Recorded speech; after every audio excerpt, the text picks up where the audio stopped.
نیکی ہے۔ اللہ تبارک و تعالیٰ اس سے پوچھتا ہے کہ بتاؤ تیری نیکیاں کیا ہیں؟ مالدار تھا، قرض لوگوں کو دیا کرتا تھا، بس ایک نیکی یاد ہے کہ جو ان کے منشی تھے، کلرک تھے، جو ذمہ دار تھے، وصول کرنے والے تھے، ان کو حکم دیتا تھا کہ جاؤ قرض جن جن سے لینا وقت مقرر پر وہ لے آؤ، لیکن اگر کوئی بندہ ادا نہ کر سکا تو میری طرف سے ان کو معاف کر دینا۔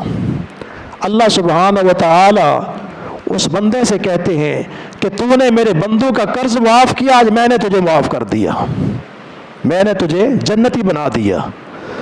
قرض صدقے سے کہیں زیادہ اجر و ثواب والا معاملہ ہوتا ہے، لیکن جو بندہ جان بوجھ کے قرض لوگوں سے لے، بلا ضرورت لے، ادا کرنے کی نیت نہ ہو، ادا کر سکتا ہو نہ کرے، تو یہ اتنا بڑا کبیرہ گناہ ہے کہ جب تک یہ معاملہ چکایا نہیں جائے گا جنت میں نہیں جائے گا۔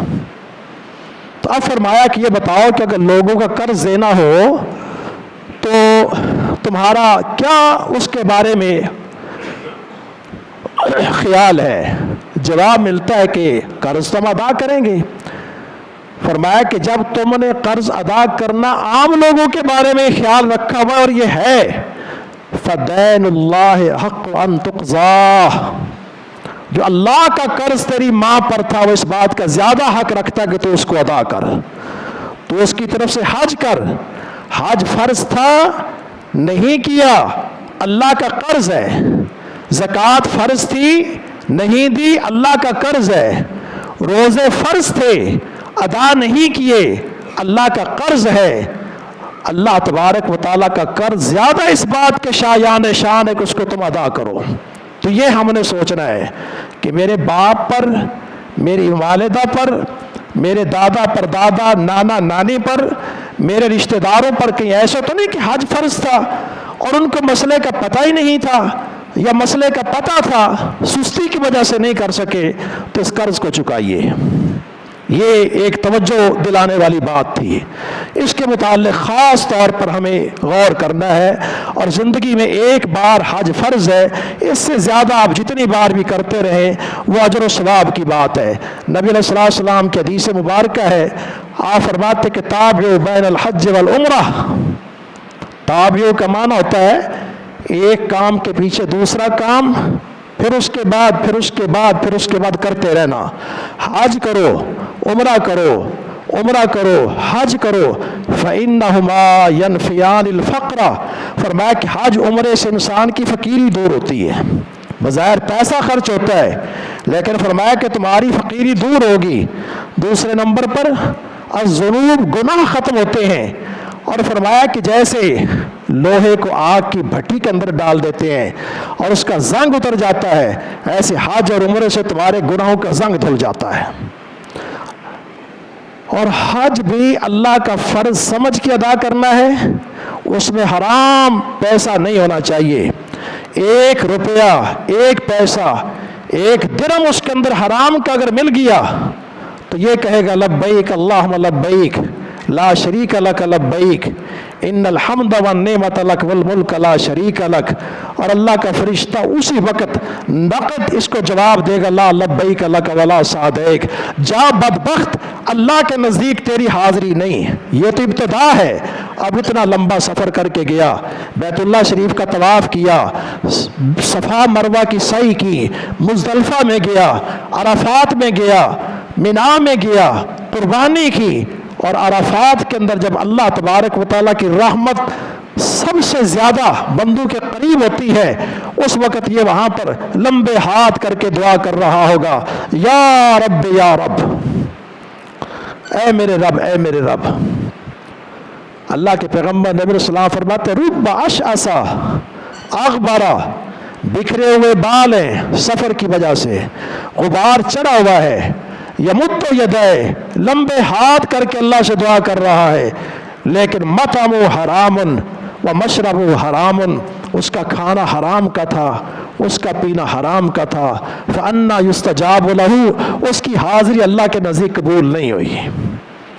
حلال کی کمائی اور اللہ کا حکم سمجھ کے اور اخلاص کے ساتھ اور نبی علیہ السلام کی سنت کے مطابق، نبی علیہ السلام کی سنت کے مطابق کہ آپ نے مینا میں کیسے نمازیں پڑھی، عرفات میں کیسے پڑھی، مزدلفہ میں کیسے پڑھی، احرام کیسے باندھا، ساری کی ساری چیزیں اللہ کے پیغمبر نبی علیہ السلام کی سنت کے مطابق ہونی چاہیے۔ تو یہ وہ موٹی موٹی سی باتیں ہیں جو میں نے حج کے حوالے سے ذکر کر دی، اس لیے کہ حج کے سفر شروع ہو چکے ہیں، تو اس حوالے سے ذرا اپنے والدین اور اوپر تک نظر دوڑائیے، چاروں طرف نظر دوڑائیے، اپنے گھر میں دیکھیے کہ حج فرض ہے تو پھر کیجئے، اللہ تبارک و تعالیٰ یہ توفیق نصیب فرمائے۔ دوسرا مسئلہ قربانی کی آمد ہے، اور اس حوالے سے بھی ایک دو باتیں میں آپ ساتھی کو سامنے رکھ دوں۔ یہ قربانی وہ عمل ہے کہ اللہ سبحانہ و تعالیٰ کی بارگاہ کے اندر جانور کے خون بہانے سے زیادہ قربانی والے دن کوئی اور عمل اللہ کو پسند نہیں ہے۔ کوئی بندہ 15,000 13,000 10,000 25,000 کی قربانی کرتا ہے، اس کے مد مقابل اس دن وہ 25 ارب روپے یا ساری جائیداد کسی دوسرے مصرف میں خرچ کر دے، وہ اجر و ثواب اس کو نہیں مل سکتا جو اس قربانی میں ہے۔ قرآن پاک میں اللہ نے فرمایا ہے کہ ہم نے ہر گھر والے کے اوپر، ہر امت کے اوپر وَلِكُلِّ أُمَّةٍ جَعَلْنَا مَنْسَكًا وَلِكُلِّ أُمَّةٍ جَعَلْنَا مَنْسَكًا لِيَذْكُرُوا اسْمَ اللَّهِ عَلَىٰ مَا رَزَقَهُم مِّن بَهِيمَةِ الْأَنْعَامِ، سورۃ الحج۔ ہر امت کے لیے قربانی کا عمل رکھ دیا ہم نے، ہر امت کے لیے وَلِكُلِّ أُمَّةٍ جَعَلْنَا مَنْسَكًا، قربانی کرنا۔ اور فَصَلِّ لِرَبِّكَ وَانْحَرْ، اپنے رب کے لیے نماز پڑھیے، اپنے رب کے لیے قربانی کیجیے۔ اور وَمَا آتَاكُمُ الرَّسُولُ فَخُذُوهُ کے تحت نبی علیہ السلام نے قربانی والا عمل نہ سفر میں چھوڑا نہ حضر میں چھوڑا۔ حالانکہ سفر میں نمازیں بھی قصر ہیں، جمع بھی ہے، بڑی رخصتیں ہیں، لیکن رسول کریم علیہ السلام نے اس عمل کو سفر میں بھی ترک نہیں کیا۔ آپ ابو داؤد شریف، جامع ترمذی، سنن کی کتابیں پڑھ کے دیکھیں، ایک روایت میں آپ کے غلام اور ایک روایت میں عبداللہ بن عباس الگ الگ بیان کرتے کہ ہم سفر میں نبی علیہ السلام کے ساتھ تھے، تو آپ نے ہمیں حکم دیا کہ تم نے قربانیاں کرنی ہیں۔ گائے کے اندر 7 افراد شریک ہو کے، اونٹ کے اندر 10 افراد شریک ہو کے قربانی کی، گوشت تیار کیا، تقسیم کیا، اور اس کے بعد اس کو تیار کر کے مدینہ تک ہم استعمال کرتے چلے آئے۔ تو اس سے آپ اس مسئلے کی اہمیت کو سمجھ لیجئے کہ قربانی والا مسئلہ کتنا اہم ہے۔ اور حدیث مبارکہ میں ہے، نبی علیہ السلام فرماتے اِنَّ عَلَىٰ كُلِّ أَهْلِ بَيْتٍ فِي كُلِّ عَامٍ أُضْحِيَةٌ، ہر گھر والے پر، ہر گھر والے پر ہر سال قربانی کرنا ہے۔ حضرت ابو ایوب انصاری رضی اللہ عنہ سے حدیث ہے کہ نبی علیہ السلام کی زندگی میں ہم ایک بکری پورے گھر والوں کی طرف سے ذبح کر دیتے تھے۔ باپ ہے، گھر کے اندر بڑا ہے، اب اس کے ساتھ اس کے بچے بھی ہیں، بیٹے ہیں، بیٹیاں ہیں، اسی گھر میں رہتے ہیں، اور اس کی بیوی بھی ہے، تو ایک بکری پورے گھر والوں کی طرف سے نیت کر کے ذبح کرنا، ایک حصے کے اندر سب کو شریک کر لینا، باقی ایک سے زیادہ بھی کریں۔ نبی علیہ السلام نے 100 قربانیاں بھی کی ہیں، لیکن ایک جانور پورے گھر والوں کی طرف سے، جن کا کھانا پینا جمع خرچ ایک ہی جگہ کے اوپر ہے۔ اس میں یہ جو ہمارا طریقہ کار ہوتا ہے کہ یہ باپ کی طرف سے ہے، یہ ماں کی طرف سے ہے، یہ فلاں کی طرف سے، ٹھیک ہے، لیکن اچھا عمل کیا ہے کہ ہر جانور کے اندر آپ سب کی نیت کرتے چلے جائیں، جتنا اس اکیلے نے ثواب حاصل کرنا ہے اتنا سب کو ملے گا۔ اور اس سلسلے کے اندر ایک بات یہ بھی ذہن میں رکھ لیں کہ جانور بے عیب ہونا چاہیے۔ آج کل بڑے عجیب قسم کے سلسلے لوگوں نے شروع کر لیے ہیں، جانوروں کے سینگ پہلے سے ختم کر دیتے ہیں، جانوروں کے سینگ پہلے سے ختم کر دیتے ہیں، یہ جانوروں پر بھی ظلم ہے، اور ایسے جانوروں کی قربانی نہیں ہوتی ہے، ایسے جانوروں کی قربانی نہیں ہوتی ہے۔ اس چیز کا خاص طور پر خیال کریں۔ اس کو چلا کے دیکھیں، اس کی عمر دیکھیں، بھیڑ اور دمبے کے علاوہ ہر جانور میں کم سے کم جو ہے وہ 2 دانت کا ہونا ضروری ہے۔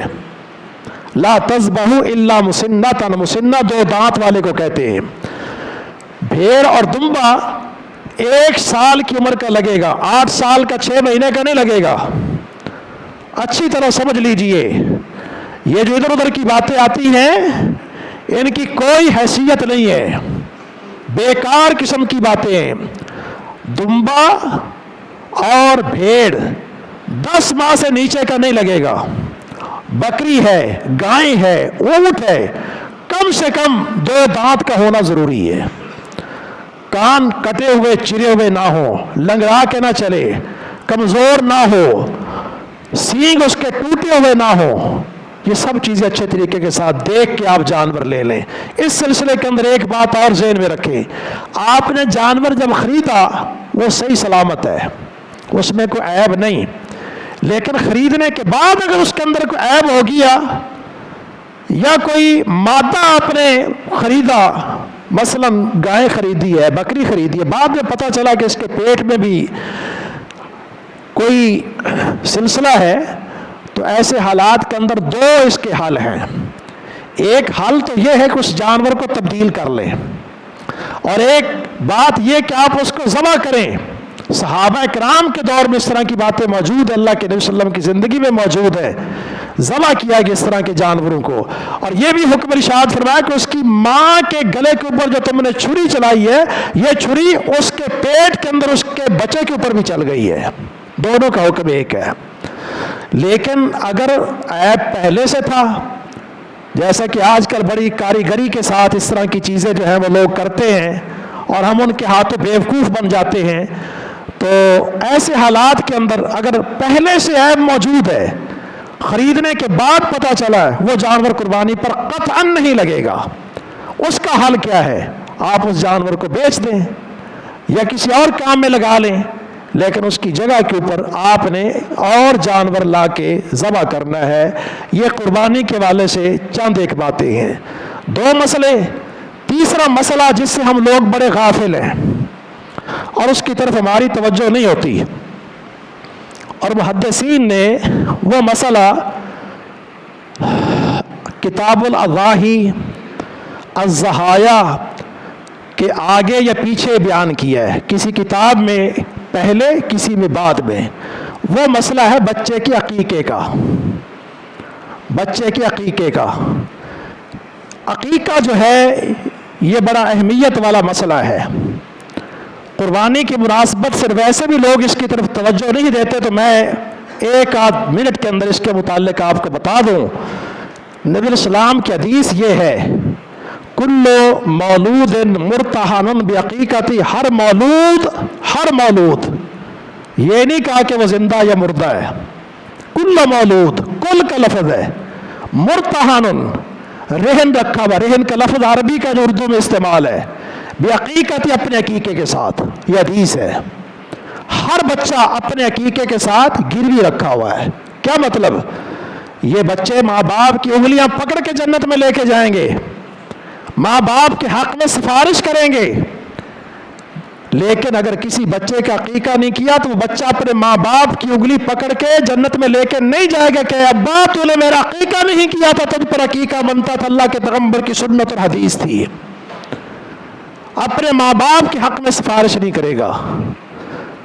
دوسری بات، نبی علیہ السلام نے حضرت حسن اور حضرت حسین رضی اللہ تعالیٰ عنہ کے لیے ایک جانور اپنی طرف سے دیا تھا۔ تیسری بات، آج تک ہمیں مسئلے کا پتہ ہی نہیں ہے، اور اس کی ایک وجہ ہے کہ بعض لوگوں کے نزدیک عقیقہ جو ہے وہ مکروہ ہے، بعض فقہا کے نزدیک عقیقہ مکروہ ہے، نعوذ باللہ۔ حالانکہ آپ حدیث کی کتابیں اٹھا کے دیکھیں نبی علیہ السلام سے عقیقے کے متعلق کیا احکام ہیں، اس لیے لوگ غافل ہیں، پتہ ہی نہیں، پرواہ ہی نہیں کہ میں نے عقیقہ کرنا یا نہیں کرنا۔ نبی علیہ السلام نے عقا رسول اللہ صلی اللہ علیہ وسلم عن نفسہ بعد ما بعث نبیا، اللہ کے پیغمبر نبی علیہ السلام کا عقیقہ نہیں ہوا تھا، نبوت ملی، نبوت ملنے کے بعد جب مسائل سامنے آ گئے تو یہ حدیث حسن درجے کی ہے کہ نبی علیہ السلام نے اپنا عقیقہ نبوت کے بعد بذات خود جانور خرید کے کیا ہے۔ اس مسئلے کی اہمیت کو سمجھے کہ آپ نے عقیقہ کرنا ہے، اور اس حوالے سے جیسے میں نے کہا کہ حج کے متعلق بھی آپ نے غور کر لینا ہے کہ بڑوں پہ، بزرگان پہ جو دنیا سے چلے گئے حج فرض تھا نہیں کیا، اس کو ادا کیجئے، اور اس سلسلے میں اس کے ترکے میں سے اتنی رقم الگ کر کے حج کروایا جا سکتا ہے۔ اور حج وہ کرے گا جو بندہ پہلے حج کر چکا ہو، بھائی ہے، اولاد ہے، کوئی رشتہ دار ہے، اس کے لیے مولویوں کو تکلیف دینے کی ضرورت نہیں ہے، اللہ سب کو اپنے اپنے پیسے سے حج کروائے۔ ایسی کیا نیکی ہے کہ انسان لوگوں کی طرف جو نظریں بڑھاتا پھرے، جو مجھے حج کروا دو، مجھے عمرہ کروا دو، اور تجھ پہ حج فرض ہی نہیں ہے، عمرہ فرض ہی نہیں ہے، تو اپنے گھر میں بیٹھ کے حج کر۔ اپنے گھر میں بیٹھ کے حج کرنے کا کیا مطلب؟ اپنی ماں کو دیکھنا حج کے برابر ثواب ہے، اپنے باپ کو اچھی نظر سے دیکھنا حج کے برابر ثواب ہے۔ جہاد پہ نہیں جا سکتا یا ماں باپ زندہ ہیں تو نبی علیہ السلام کے پاس ایک صحابی آئے کہ اللہ کے رسول اللہ علیہ وسلم، میں نے اپنا نام لسٹ میں لکھوا دیا ہے، حج جہاد پہ جانا چاہتا ہوں۔ فرمایا کہ یہ بتا کہ تیرا باپ اور تیری ماں زندہ ہے؟ فرمایا کہ ہاں۔ اٹھا بخاری شریف، فرمایا کہ اپنے ماں باپ کی خدمت کا تجھے حج کا ثواب ملے گا، ففیہما فجاہد۔ وہ کون سا جہاد ہے جو باپ کی نافرمانی، ماں کی نافرمانی، ماں باپ گھر میں بھوکے پڑے ہوئے ہیں، ماں باپ بیمار اور مریض پڑے ہوئے ہیں، اور یہ حج پہ جا رہا ہے، جہاد پہ جا رہا ہے۔ ہاں فرض حج اپنی جگہ پر ہے۔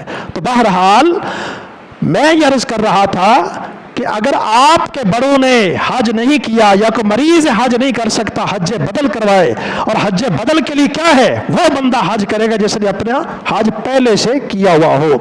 تو یہ چند ایک مسائل تھے، میں نے ان کی طرف تھوڑی سی توجہ دلا دی۔ نمبر ایک تو یہ بات میں ذہن میں رکھیں کہ دین اور شریعت قرآن اور سنت دونوں کا نام ہے، قرآن اور سنت دونوں کا نام ہے۔ جو چیزیں قرآن اور سنت سے ثابت ان کو اختیار کریں، جو ثابت نہیں ان سے پرہیز کریں، جن کے کرنے کا حکم ان کو اختیار کریں، جن سے رکنے کا حکم ان سے رک جاؤ۔ دوسرے نمبر پر حج کے متعلق، تیسرے نمبر پر قربانی اور قرض کے متعلق، اور پھر عقیقے کے متعلق میں نے کچھ گزارشات آپ ساتھیوں کے سامنے رکھ دی ہیں۔